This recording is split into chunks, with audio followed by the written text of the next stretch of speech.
Well, you could call him a man on a mission for our military, but he's not in the hills of Afghanistan or on the front lines of Iraq. Nope. Doug Adams is cycling across the United States one highway at a time. Adams plans to cover 16,000 miles in his trek on his bicycle. He started in New York last year and plans to fly to Hawaii to finish up the trip around September. And he says he's doing it not to raise cash, but to raise awareness about those deployed who face danger every day. 7 News reporter Garrett Cryer caught up with Adams today on Highway 62 as he made his way toward Fort Sill. I'm used to having the trucks and the cars go by me at, the speeds that they do. Doug Adams says the trek can be dangerous at times.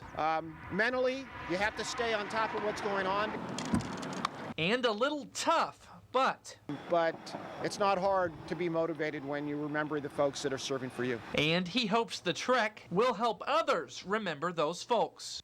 When you take a look at the percentages of folks that are serving now, it's less than 1% of our population are actually actively serving, and less than 25% have ever served. He brings attention to U.S. service members by spreading their stories. He listens to the veterans he meets, then passes their stories on to others during his trip, just like one he just heard from an elderly man in Georgia. I asked him about his story. He says, well, I was in World War II and I was in Europe. The elderly man thanked him for doing what he's doing.